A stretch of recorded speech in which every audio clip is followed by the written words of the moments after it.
पिछले वीडियो में हमने सर्वांग समता के नियम और उससे संबंधित प्रश्नावली 7.1 से कुछ सवाल किए थे। उसी को हम आगे बढ़ाते हुए कुछ प्रमेय यहाँ सिद्ध करते हैं, जिससे प्रमेय 7.2 हमें ये कहती है कि एक समद्विबाहु त्रिभुज की बराबर भुजाओं के समकोण कोण बराबर होते हैं। क्या कि एक समद्विबाहु त्रिभुज की बराबर भुजाओं के समकोण कोण बराबर होते हैं, यानी कि समद्विबाहु त्रिभुज किसे कहते हैं? वह त्रिभुज जिसमें दो भुजाएं समान लंबाई की हो समद्विबाहु त्रिभुज कहलाता है। तो यहाँ दे रखा है कि AB बराबर AC है। जब ये दोनों भुजाएं बराबर है, AB बराबर AC है, तो हमें सीधे ये करना है कि समूह भुजाओं के समूह कोण, AB का समूह कोण क्या है? भुजा AB का समूह कोण कोण C और भुजा AC का समूह कोण कोण B। हमें सिद्ध करना है कि कोण B बराबर है कोण C के। तो इसके लिए देखिए हमारे पास ये डायग्राम है जिसमें त्रिभुज है ABC। हमें दिया गया है कि AB भुजा बराबर है AC के। AB भुजा बराबर है किसके? AC के। हमें सीधे ये करना है कि इन बराबर भुजाओं के समूह कोण क्या होते हैं? बराबर होते हैं। तो हमें ये देखना है कि कोण B बराबर होगा कोण C के। तो हम क्या करेंगे, सर्वप्रथम कोण A का समद्विभाजन करेंगे। कोण A का क्या करेंगे? समद्विभाजन करेंगे। जब मैंने कोण A का समद्विभाजन किया तो यहाँ से लेकर यहाँ तक ये देखिए D बिंदु पर मिलता है। ये देखिए उत्पत्ति समद्विबाहु त्रिभुज ABC अपने आपके सामने दिया गया है। इसमें हमें कोण B बराबर कोण C सिद्ध करना है। समद्विबाहु त्रिभुज का मतलब ये है कि ये भुजा बराबर है इसके, दो भुजाएं। तो कोण A का समद्विभाजन जब हमने किया तो ये बिंदु D पर मिलता है। तो हमारे पास दो त्रिभुज हो जाते हैं, त्रिभुज ABD और त्रिभुज ACD। देखिए अब हमारे पास दो त्रिभुज है, या हम कहेंगे त्रिभुज BAD और त्रिभुज CAD। हम इसकी तुलना करेंगे क्योंकि सर्वांग समता का नियम हमें यह कहता है कि किन्हीं दो त्रिभुजों की संगत भुजा और संगत कोण बराबर होते हैं। कब? सर्वांग समता में। ठीक है, हमें सीधे यही करना है।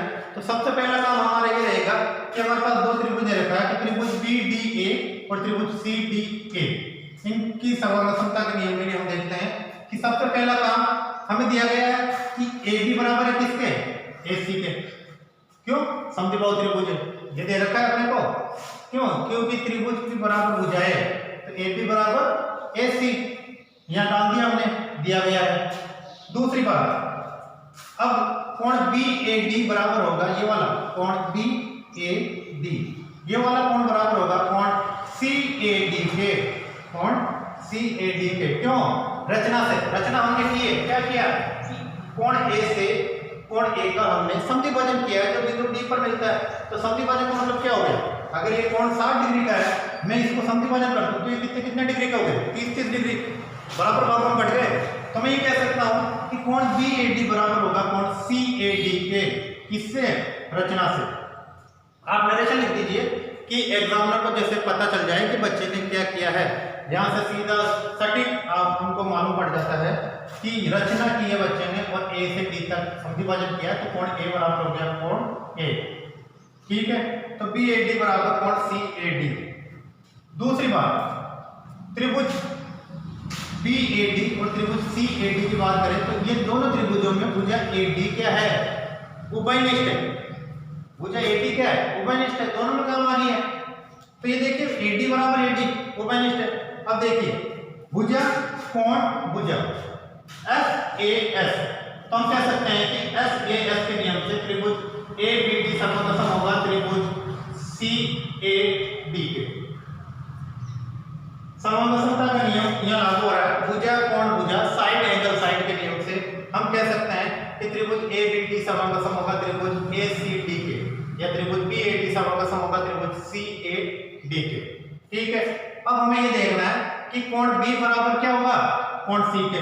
तो हमेशा ध्यान रखना, अगर त्रिभुज समद्विबाहु त्रिभुज है, समद्विबाहु त्रिभुज में जब दो भुजाएं बराबर होती है तो उनके समूह कोण भी क्या होते हैं? बराबर होते हैं। और हमने ये सिद्ध कर ही दिया है कि ये त्रिभुज और ये त्रिभुज, त्रिभुज 1 बराबर त्रिभुज 2 क्या है? SAS के नियम से क्या है? समांगसम है। और समांगसम त्रिभुज की संगत भुजा और संगत कोण समान होते हैं। तो हम कह सकते हैं कि कोण B बराबर कोण क्या होगा? कोण C के। क्योंकि यहाँ ये 90 डिग्री है तो कोण ये भी 90 डिग्री होगा। देखिए कोण ADB बराबर है कोण ADC। क्यों 90 डिग्री? 90 डिग्री क्यों हुआ? क्योंकि ये लंब है, तो ये कोण हो गया 90 डिग्री, ये कोण हो गया 90 डिग्री। और ये हमें वैसे पता है कि ये कोण क्या होगा, समद्विभाजन होता तो बराबर है। तो ये सब समांतर समता के नियम से हम कह सकते हैं कि कोण B बराबर होगा कोण C। तो हम कह सकते हैं कि एक समद्विबाहु त्रिभुज की बराबर भुजाओं के समूह कोण और इस भुजा का समूह कोण ये दोनों बराबर होंगे। जब दोनों भुजा बराबर होगी तो दोनों कोण भी बराबर होंगे। इस नियम को हम कह सकते हैं सीधे सीधे के नियम से, यानी समांतर समता के नियम से हम कह सकते हैं कि कोण B बराबर होगा कोण C के। नेक्स्ट पर इसी को उल्टा कर देते हैं। उल्टा करने से मतलब यह है कि इसका विलोम कर देते हैं। विलोम का मतलब यह हुआ कि यहाँ हमें दे रखा था कि त्रिभुज की भुजाएं बराबर है, हमें सिद्ध करना था कि इनके कोण क्या होते हैं, बराबर होते हैं। अब ये कहेगा कि इसके कोण बराबर है, इसके कोण बराबर है, हमें सिद्ध करना है कि दोनों भुजाएं भी बराबर होगी। देखिए आपके सामने पर में देख लिखी हुई है 7.3 कि किसी त्रिभुज के बराबर कोणों की समूह भुजाएं भी बराबर होती है। पिछले क्वेश्चन में हमने किया था कि दोनों भुजाओं के समूह कोण बराबर होते हैं, और यहाँ दे रखा है कि दोनों कोण बराबर है। हमें सीधे ये करना है कि दोनों भुजाएं यानी कि AB बराबर होगी AC के, AB बराबर होगी AC के। तो देखिए त्रिभुज दे रखा है हमारे पास ABC, ये कुछ नहीं है पर में 7.2 का विलोम है, उल्टा। तो इसे हम सिद्ध करने के हमारे पास 4 नियम है, 4 तरीके हैं, समांतर समता के 4 तरीके हैं। चारों तरीके आपको बता रखे हैं। हम देखिए हम त्रिभुज जब हमें दे रखा है कि ABC, इसमें कोण B बराबर है कोण C के, ये दो चीजें हमें दे रखी है।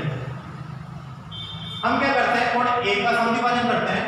तो जब कोण A का समद्विभाजन करेंगे तो बिंदु D पर जब मिलेगा, जब बिंदु D पर मिलेगा तो देखिए कि कोण A बराबर हो गया कोण A, उभयनिष्ठ कोण हो गया। D बिंदु पर त्रिभुज ADB या त्रिभुज ADC में ये कोण 90 डिग्री, तो ये कोण 90 डिग्री क्यों, लंब है चाहे, तो 90 डिग्री का ये हो गया। ठीक है, हमें क्या करना है, सीधी ये करना है कि ये और ये, बस अब दे रखा है ये कोण और ये कोण तो बराबर है, तो सीधी सी बात है एक कोण तो ये आएगा ये। ठीक है, दूसरी बात ये भुजा उभयनिष्ठ आ गई S और कोण B ये और ये बराबर है। तो ये ऐसे के नियम से इसको सिद्ध कर सकते हैं अपन। वो कैसे, ये देखिए त्रिभुज ABC में कोण A का समद्विभाजन किया, जो भुजा BC पर बिंदु D पर मिलता है। आगे बात समझ में, उत्पत्ति हमने लिख दी। तो हमें सीधे ये करना है कि AB बराबर है AC के, AB बराबर है AC के। तो इसके लिए हम क्या करेंगे, सबसे पहला काम है हमारा त्रिभुज ABD और त्रिभुज ACD, इनमें समांतर समता के नियम से हम सिद्ध करते हैं कि ये समांतर समता है। तो सब कोण हमारा ये देखिए कोण A बराबर कोण A, या फिर इसको विस्तृत रूप से लिख लो तो कोण BAD बराबर होगा कोण CAD के। ये देखिए कोण BAD बराबर होगा कोण CAD के, क्यों दिया गया है, दिया गया है। ठीक है, दूसरी बात AD बराबर होगा AD के, AD बराबर AD, इस त्रिभुज में ये और इस त्रिभुज में ये, तो ये क्या हो गई, उभयनिष्ठ हो गई, उभयनिष्ठ हो गई। ठीक है, तीसरी बात हमें दे रखा है कि इनके कोण बराबर है, तो कोण बराबर B कोण बराबर है किसके, कोण C के, कोण B बराबर है कोण C के। ठीक है, ये तो दे रखा है। अब दूसरी बात ये 90 डिग्री का है, 90 डिग्री का है, तो मैं ये कह सकता हूं कि कोण ADB बराबर होगा ADC, ADB बराबर है ADC 90 डिग्री के लिए। क्यों, क्योंकि AD क्या है, लंब है जो हमें दिया गया है ASA के नियम से। पहली बात BAD और CAD, कोण A बराबर है, ठीक, समद्विभाजन किया।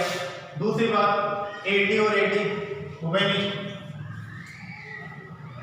आगे बात समझ में। और तीसरी बात ये 90 डिग्री और ये 90 डिग्री, तीन चीजें हमारे पास स्पष्ट हो चुकी है, इसलिए हम कह सकते हैं कि ये त्रिभुज ABD समांतर सम है त्रिभुज ACD के। अब समांतर सम त्रिभुज की संगत भुजा और संगत कोण समान होते हैं, दोनों समांतर सम है तो इनकी संगत भुजा और संगत कोण भी समान होंगे। तो ये पहले दे रखा है कि AB बराबर है AC के, क्या ये कोण B बराबर है कोण C के। ठीक है, अब ये समांतर सम है तो हम CP के नियम से हम कह सकते हैं कि कोण भुजा इस त्रिभुज की भुजा AB बराबर रहेगी भुजा AC के। इसलिए ए बी बराबर रहेगी ए सी डी। क्यों? क्योंकि त्रिभुज ए बी डी समांतर है त्रिभुज ए सी डी के। समांतर समता के नियम से हम कह सकते हैं कि ए एस ए के अनुसार त्रिभुज ए बी डी ये त्रिभुज समांतर है त्रिभुज इसके, और समांतर त्रिभुज की संगत भुजा और संगत कोण समान होते हैं। तो संगत कोण और संगत भुजा समान होती है तो हम कह सकते हैं कि ये भुजा के बराबर होगी किसके? इसके। ठीक।